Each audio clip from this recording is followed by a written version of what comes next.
देखिए, चेतना ना ऊपर जाती है ना नीचे जाती है। चेतना आपके जहाँ आत्मा है, ये रहस्य फिर बताऊंगी, अवस्थित है हमारे यहाँ, जहाँ वो बैटरी फिट है जिससे हमारा शरीर चल रहा है, उसके साथ ही संलग्न है। वो खाली अगर आप चेतना जागृत कर जाएं, जागृत हो जाए चेतना, तो आपको कभी वो उस मार्ग पर नहीं जाने देगी जो अधोगति को प्राप्त। तो चेतना को जागृत करना है। चेतना ना नीचे जाती है ना ऊपर जाती है, और चेतना जागृत अपने अंदर जाने से ही, अंतर्मन की आवाज़ सुनने से ही होती है। चेतना के प्रति चैतन्य होना अति आवश्यक है। अभी ज्ञान में देखें या गूगल में देखें, या बहुत जो ज्ञानी हैं, मैं उनको प्रणाम करती हूँ, कोई उनकी आलोचना नहीं है, कितना लिख दिया है, तुरीय अवस्था, स्वप्न अवस्था, जागृत, सुषुप्ति, ये पता नहीं। मैंने भी थोड़ा देखा पढ़ के कि ये क्या चीज़ें होती हैं, मुझे तो अनुभूति हुई है सब चीज़। तो ये समझ में आया कि कितने हज़ारों 100 साल से पढ़ाया जा रहा है सुषुप्ति, जागृत। किसने अनुभव किया, किसने उससे चेतना तक पहुँचा? तो कोई और अन्य कारण होगा चेतना तक पहुँचने का। चेतना तक पहुँचने का एक ही माध्यम है। प्रत्येक व्यक्ति ने, मानव ने ये अनुभव किया जीवन में कि जब वो कुछ करने जाता तो अंदर से एक आवाज़ आती है, हल्की सी चाहे आती है कि करो या नहीं करो। तो इंसान उसको दबा देता है बुद्धि से, नहीं समाज क्या कहेगा, ये तो नहीं है, इसका तो ये उचित है, बुद्धि से सोच रहा है। तो धीरे धीरे वो चेतना की आवाज़ वो बोलना बंद हो जाती है। एक गुरु की, मास्टर की, और जो सबसे बड़ा गुरु अंदर चेतना बैठा है, उसकी चेतना बैठी है, उसकी बात आप नहीं सुनोगे तो वो चुप हो जाएगी, शांत हो जाएगी, वो बोलना बंद कर देगी। तो फिर वो तो एक सुषुप्ति अवस्था में चलेगी।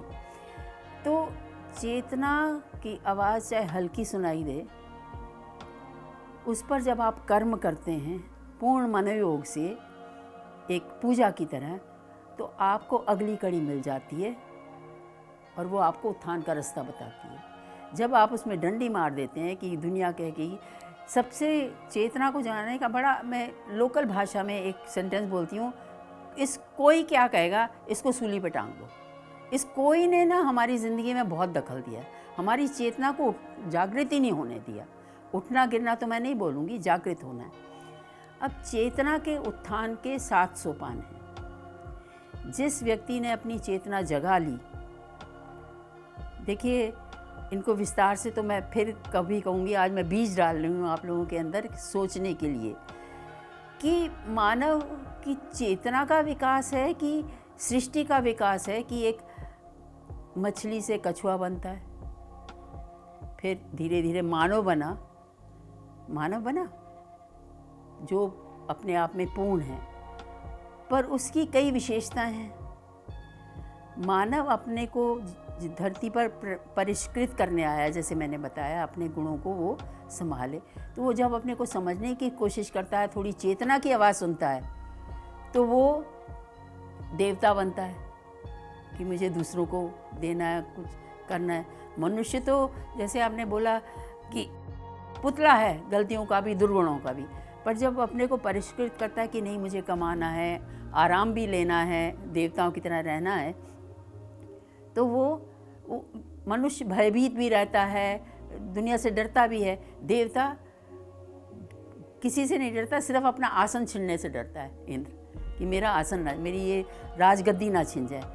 मानव से जब चेतना थोड़ी ऊंची होती है, वो कमाने लगता है। अच्छा, तो कोई चीज़ तो उसकी अंदर जागृत होती है, बताती है कि ये कर तुझे ये मिलेगा, तो देवता होता है। देवता से ऊपर जब आता है तो वो संत होता है। जब उसको समझ में आता है कि सब मेरे, मुझे इसमें लिप्तता नहीं चाहिए, तो वो संत हो जाता है, सबको प्रेम करने लगता है, सबको। ये तो और उत्थान समझ लीजिए, या और परिष्कृति हो गई।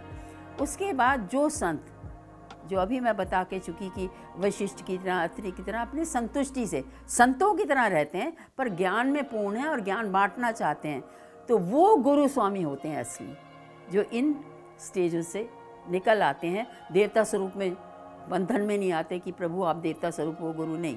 साधारण मानव की तरह, खाली अधिक परिष्कृत, आपको ज्ञान देने के लिए आपकी माँ की तरह है या सखा की तरह है। गुरु सखा होता है, तो गुरु स्वामी बन जाते हैं।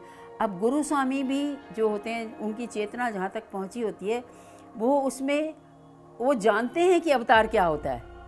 अवतार ना गुरु होता है ना स्वामी होता है, मगर वो जानते हैं कि अवतार सीधा जुड़ा होता है उस ऊपर की परम चेतना से। परम चेतना ये है, परम चेतना। चेतना जानवर की से शुरू हुई, जानवर में भी चेतना है, आप उसको पुचकारो तो समझेगा।